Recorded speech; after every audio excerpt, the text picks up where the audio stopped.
ഇസ്ലാം വിമർശകർ ഇസ്ലാമിനെ സ്ഥിരമായി വിമർശിക്കാനും പരിഹസിക്കാനും നബി സല്ലല്ലാഹു അലൈഹി വസല്ലമ തങ്ങളെ കളിയാക്കാനും വേണ്ടി ഉപയോഗിക്കുന്ന ഒരു ഹദീസാണ് സ്വഹീഹുൽ ബുഖാരിയിലെ 5782 നമ്പർ ഹദീസ്. ഇദാ വഖഅ ദുബാബു ഫീ ഇനാഇ അഹദിക്കും ഫൽയഗ്മിസ്ഹു കുല്ലഹു സുമ്മൽ യത്റഹുഹു ഫഇന്ന ഫീ അഹദി ജനാഹൈഹി ശിഫാഅൻ വഫിൽ ആഖരി ദാഅൻ. നബി സല്ലല്ലാഹു അലൈഹി വസല്ലമ തങ്ങൾ പറയുകയാണ്, നിങ്ങളുടെ പാത്രത്തിൽ ഒരു ഈച്ച വീണാൽ ആ ഈച്ചയെ അതിൽ മുക്കിയ ഉടനെ എടുത്ത് കളയുക. ഈച്ചയുടെ ഒരു ചിറകിൽ രോഗവും മറുചിറകിൽ ഷിഫാവുമുണ്ട്, ശമനവുമുണ്ട് എന്നാണ് നബി സല്ലല്ലാഹു അലൈഹി വസല്ലമ തങ്ങൾ പഠിപ്പിക്കുന്നത്. ഇവിടെ നമ്മൾ മനസ്സിലാക്കേണ്ട ഒരു കാര്യം, നബി സല്ലല്ലാഹു അലൈഹി വസല്ലമ തങ്ങൾ പറയുന്നത്, നമ്മൾ കുടിക്കുന്ന ഗ്ലാസ്സിൽ അല്ലെങ്കിൽ നമ്മൾ കുടിക്കുന്ന വെള്ളത്തിൽ ഒരു ഈച്ച വീണാൽ ആ ഈച്ചയെ അതിൽ മുക്കിയിട്ട് നിർബന്ധമായിട്ടും ആ വെള്ളം കുടിക്കണമെന്നല്ല, അല്ലെങ്കിൽ ആ ഈച്ച വീണ വെള്ളം എടുത്ത് ചരിച്ചു കളയാൻ പാടില്ല എന്ന നിരോധനവും അവിടെ ഇല്ല. ഒരാൾ കുടിക്കാൻ ഉദ്ദേശിക്കുകയാണ് എങ്കിൽ ഇങ്ങനെ ചെയ്തിട്ട് കുടിക്കുക എന്നാണ്. ഇനി ഒരാൾ കുടിച്ചില്ല എന്ന് കരുതി ഒരു പ്രശ്നവുമില്ല. ഇനി ആ വെള്ളം എടുത്ത് ചരിച്ച് കളഞ്ഞത് കൊണ്ടും ഒരു പ്രശ്നവുമില്ല. ഇനി നമുക്ക് ഈ ഹദീസിൻ്റെ ബാക്കി ഭാഗത്തേക്ക് കടന്നു വരാം. നബി സല്ലല്ലാഹു അലൈഹി വസല്ലമ തങ്ങൾ പറഞ്ഞത് ഈച്ചയിൽ രോഗമുണ്ട് എന്നാണ്. ഇന്ന് നമ്മൾ ഈച്ചയെക്കുറിച്ച് പഠിച്ചു കഴിയുമ്പോൾ നമുക്ക് ധാരാളം കാര്യങ്ങൾ മനസ്സിലാക്കാൻ കഴിയും. ഈച്ചയുടെ ശരീരത്തിൽ പല ടൈപ്പ് ബാക്ടീരിയകളുണ്ട്. ഈ കോളൈ അഥവാ എഷിരിക്കിയ കോളൈ, അതേപോലെ സാൽമോണല്ല, അതേപോലെ സ്യൂഡോമോണസ് ഏഴിജിനോസ, സ്റ്റെഫിലോകോക്കസ് ഓറിയസ് തുടങ്ങിയിട്ടുള്ള പല ടൈപ്സ് ഓഫ് ബാക്ടീരിയകൾ ഈ ഈച്ചയുടെ ശരീരത്തിലും പല ശരീരത്തിൻ്റെ ഭാഗങ്ങളിലുമുണ്ട്.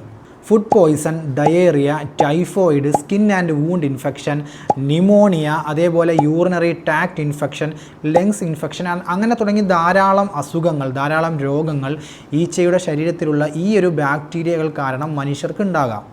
ഈ വിഷയങ്ങളൊന്നും ആർക്കും തർക്കമുള്ള കാര്യങ്ങളല്ല. ഈച്ചയിൽ രോഗാണുക്കളുണ്ട് എന്നും ഈച്ച രോഗാണുക്കളെ വഹിച്ചുകൊണ്ട് മനുഷ്യർക്ക് അസുഖങ്ങൾ ഉണ്ടാക്കുമെന്നും രോഗങ്ങൾ ഉണ്ടാക്കുമെന്ന കാര്യത്തിൽ ആർക്കും തർക്കമില്ല. എന്നാൽ ഹദീസിൻ്റെ ബാക്കി ഭാഗത്തേക്ക് കടന്നു വരുമ്പോൾ ഈച്ചയിൽ ശമനമുണ്ട് എന്ന് പറയുമ്പോഴാണ് പലരും നെറ്റി ചുളിക്കുന്നത്. പലരും ചിന്തിക്കാറുണ്ട്, ഇത്രയും മുസ്ലിയാർക്ക് എങ്ങനെയെങ്കിലും പറഞ്ഞൊപ്പിക്കാം, ഈച്ചയിൽ ശമനമുണ്ട് എന്ന് ഹദീസിലുണ്ടല്ലോ, ഇത് നിങ്ങൾ എങ്ങനെ വ്യാഖ്യാനിക്കുമെന്ന് പലരും ഇപ്പോൾ ചിന്തിക്കുന്നുണ്ടാകും. ഓസ്ട്രേലിയയിലെ ഒരു ഗവേഷക സംഘം അവർ ഈച്ചയെ നിരീക്ഷണം നടത്തിയപ്പോൾ ഈച്ച വിസർജ്യങ്ങളിലും മാലിന്യങ്ങളിലുമാണ് കൂടുതൽ വസിക്കുന്നത്. അവിടെ നിന്നുള്ള ഈ ബാക്ടീരിയകൾ ഈച്ചയുടെ ശരീരത്തിലേക്ക് കടന്നു വരുമ്പോൾ ഇതിനെ എങ്ങനെയാണ് ഈച്ച പ്രതിരോധിക്കുന്നത്, ഇതിനെ എങ്ങനെയാണ് ആ ബാക്ടീരിയകളെ ഈച്ചയുടെ ശരീരം പ്രതിരോധിക്കുന്നത് എന്ന ചിന്തയിൽ നിന്ന് പലരും ഈച്ചയെ ഗവേഷണം നടത്താൻ തുടങ്ങി. അതിൽ നിന്ന് അവർക്ക് മനസ്സിലാക്കാൻ സാധിച്ചത് ഈ പറഞ്ഞ ബാക്ടീരിയകളെ നശിപ്പിക്കാൻ പറ്റുന്ന 2 സംവിധാനങ്ങളാണ് ഈച്ചയിലുള്ളത്. ഒന്ന് AMP എന്ന് പറയും, അഥവാ ആൻറ്റി മൈക്രോബിയൽ പെപ്റ്റൈഡ്സ്. നമ്മൾ നേരത്തെ പറഞ്ഞ സാൽമോണല്ല, ഈ കോളൈ തുടങ്ങിയിട്ടുള്ള ബാക്ടീരിയകളെ ഈ AMPകൾ നശിപ്പിക്കും. ഡീഫെൻസിൻസ്, സെക്രോബിൻസ്, ഡിപ്ട്രൈസിൻസ് തുടങ്ങിയിട്ടുള്ള ഈ AMPകൾ നമുക്ക് മനുഷ്യർക്ക് രോഗമുണ്ടാക്കുന്ന ഈ കോളൈ, സാൽമോണല്ല, സ്യൂഡോമോണസ് തുടങ്ങിയിട്ടുള്ള ഈച്ചയുടെ ശരീരത്തിലുള്ള ബാക്ടീരിയകളെ നശിപ്പിക്കാൻ കഴിവുള്ളവയാണ് ഈ പറഞ്ഞ AMPകൾ. ആ ബാക്ടീരിയകളുടെ പുറം ആവരണത്തിൽ ഹോളുകൾ ഉണ്ടാക്കിയിട്ടാണ് ഈ പറഞ്ഞ AMPകൾ ആ ബാക്ടീരിയകളെ നശിപ്പിക്കുന്നത്. ഇതൊരു സംവിധാനം. രണ്ടാമത്തെ ഒരു സംവിധാനം എന്ന് പറയുന്നത് ബാക്ടീരിയോഫേജുകളാണ്. ബാക്ടീരിയോഫേജുകൾ എന്ന് പറഞ്ഞാൽ ബാക്ടീരിയയെ മാത്രം ആക്രമിക്കുന്ന ഒരു ടൈപ്പ് വൈറസാണ്. ഇത് ഈച്ചയുടെ ശരീരത്തിലും ചിറകിലും ഈച്ചയുടെ എൻറ്റയർ ബോഡിയിലും ഈ ബാക്ടീരിയോഫേജുകളുണ്ട്. ഈ ബാക്ടീരിയോഫേജുകൾ എങ്ങനെയാണ് ഈ ബാക്ടീരിയകളെ നശിപ്പിക്കുന്നത് എന്ന് ചോദിച്ചു കഴിഞ്ഞാൽ, മനുഷ്യരിലേക്ക് രോഗം പരത്തുന്ന ഈച്ചയിലുള്ള ഈ ബാക്ടീരിയകൾ, ഈ കോളൈ, സാൽമോണല്ല, സ്യൂഡോമോണസ് തുടങ്ങിയിട്ടുള്ള ഈ ബാക്ടീരിയകളുടെ പുറത്തേക്ക് ആ ബാക്ടീരിയകളിലേക്ക് ഈ ബാക്ടീരിയോഫേജുകൾ അറ്റാച്ച് ആവുകയും ആ ഹാംഫുള്ളായിട്ടുള്ള ദോഷകാരികളായ രോഗം പരത്തുന്ന ബാക്ടീരിയകളുടെ ഉള്ളിലേക്ക് ഈ ബാക്ടീരിയോഫേജുകൾ അതിൻ്റെ ജനറ്റിക് മെറ്റീരിയൽ ഇഞ്ചക്റ്റ് ചെയ്യുകയും ചെയ്യും. തത്ഫലമായിട്ട് ഈ ബാക്ടീരിയയുടെ അകത്തുള്ള DNA നശിക്കും.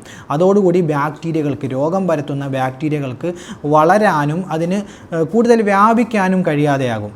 ബാക്ടീരിയോഫേജുകൾ ഈ ബാക്ടീരിയയെ ഒരു ഫാക്ടറി പോലെ ഉപയോഗിച്ചുകൊണ്ട് ഈ ഫേജിൻ്റെ DNAകൾ ഈ ബാക്ടീരിയയുടെ ഉള്ളിൽ വെച്ച് നിർമ്മിക്കപ്പെടും. എന്നിട്ട് ആ ഉള്ളിൽ വെച്ച് നിർമ്മിക്കപ്പെടുന്ന പാർട്സുകളൊക്കെ അസംബിളായി ഒരു ബാക്ടീരിയോഫേജുകൾ കൊണ്ട് ഈ ബാക്ടീരിയയുടെ അകം നിറയും.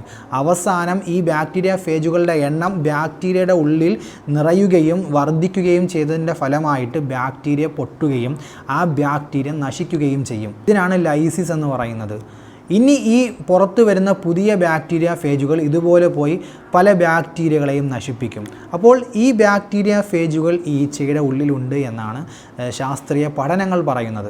ഇനി നമ്മളൊന്ന് ചിന്തിച്ച് നോക്കുക, നബി സല്ലല്ലാഹു അലൈഹി വസല്ലം തങ്ങൾ 6-ാം നൂറ്റാണ്ടിൽ അല്ലെങ്കിൽ 7-ാം നൂറ്റാണ്ടിൽ നിന്നുകൊണ്ടാണ് പറയുന്നത് ഈച്ചയിൽ രോഗമുണ്ട്, രോഗശമനവും ഈച്ചയിലുണ്ട്.